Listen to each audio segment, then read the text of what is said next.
Assalamualaikum warahmatullahi wabarakatuh.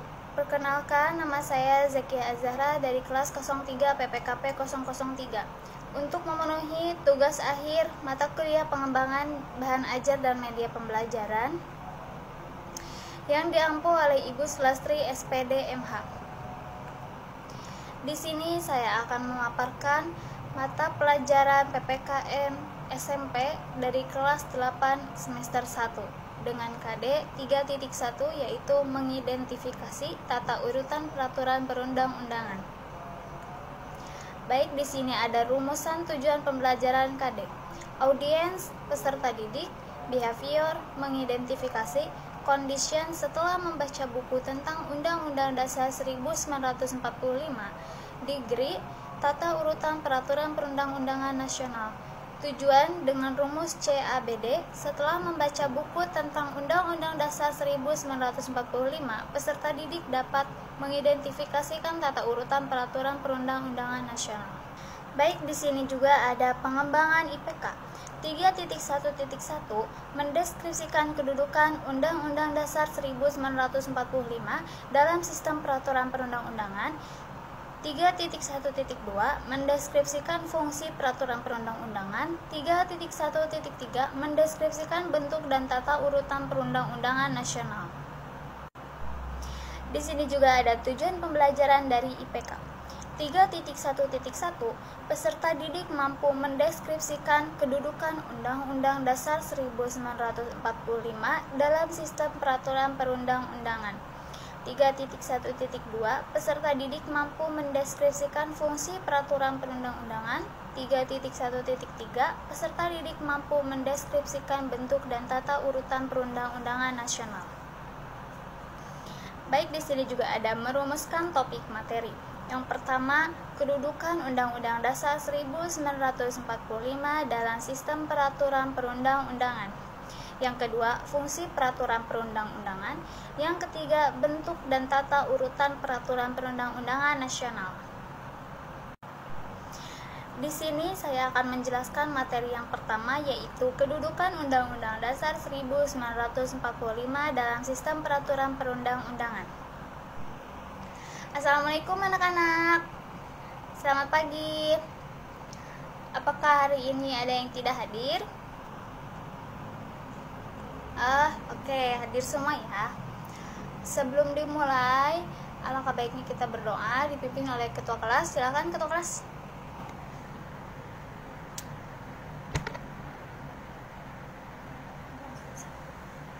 Oke, baik. Anak-anak, materi hari ini yang akan Ibu bahas mengenai kedudukan Undang-Undang Dasar 1945 dalam sistem peraturan perundang-undangan. Di sini Ibu akan menjelaskan, jadi kalian dengarkan yang perlu dicatat ya. Nah, kedudukan Undang-Undang Dasar Negara Republik Indonesia tahun 1945 sebagai hukum dasar tertulis dengan sendirinya menimbulkan konsekuensi yuridis bahwa Undang-Undang Dasar Negara Republik Indonesia tahun 1945 merupakan hukum dasar yang wajib dijadikan landasan sekaligus dasar utama pembentukan peraturan perundang-undangan. Oke, lanjut ya. Undang-Undang Dasar 1945 atau biasa disebut dengan UUD 1945 memiliki kedudukan khusus dalam sistem peraturan perundang-undangan Indonesia. Sebagai hukum dasar negara, Undang-Undang Dasar 1945 menempati puncak hierarki norma hukum dan menjadi landasan bagi semua peraturan perundang-undangan di Indonesia. Segala peraturan perundang-undangan harus sejalan dengan ketentuan-ketentuan yang terdapat dalam Undang-Undang Dasar 1945. Oke, selanjutnya di sini ada Undang-Undang Dasar 1945 mengalami 4 kali amandemen.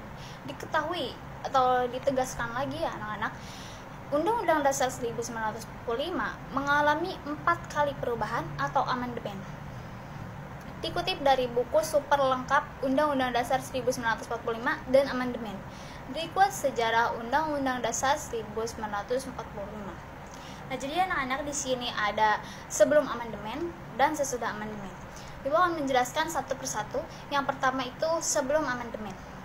Sebelum amandemen Undang-Undang Dasar 1945 terdiri dari yang pertama pembukaan, yang kedua batang tubuh terdiri dari 16 bab, 37 pasal, 65 ayat, atau 16 ayat berasal dari 16 pasal yang terdiri dari 1 ayat, dan 49 ayat berasal dari 21 pasal yang terdiri dari 2 ayat atau lebih.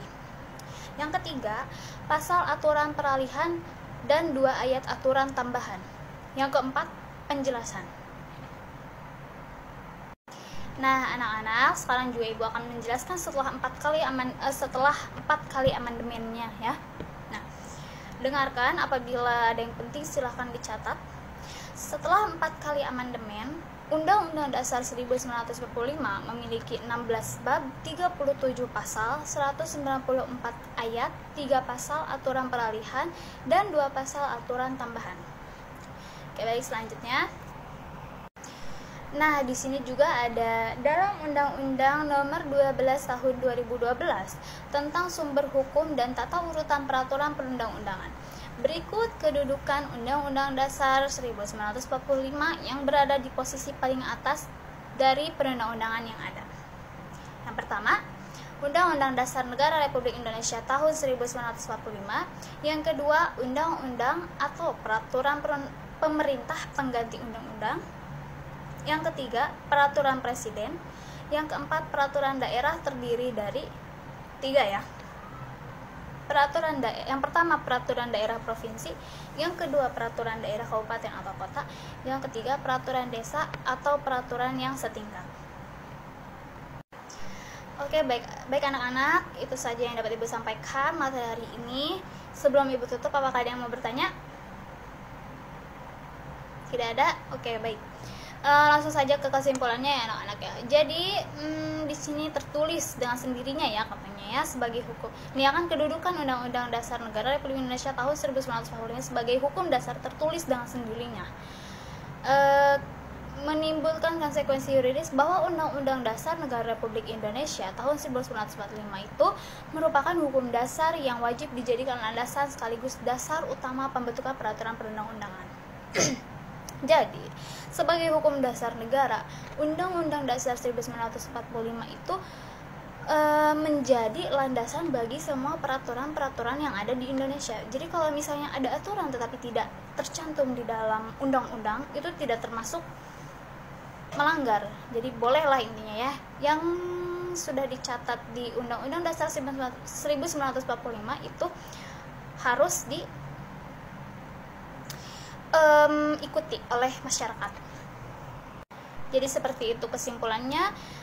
Itu saja yang dapat Ibu sampaikan. Terima kasih untuk hari ini. Wassalamualaikum warahmatullahi wabarakatuh. Baik, itu saja yang dapat saya sampaikan mengenai materi yang saya jelaskan, yaitu materi pertama, kedudukan Undang-Undang Dasar 1945 dalam sistem peraturan perundang-undangan. Mohon maaf bila ada kesalahan. Terima kasih. Wassalamualaikum warahmatullahi wabarakatuh.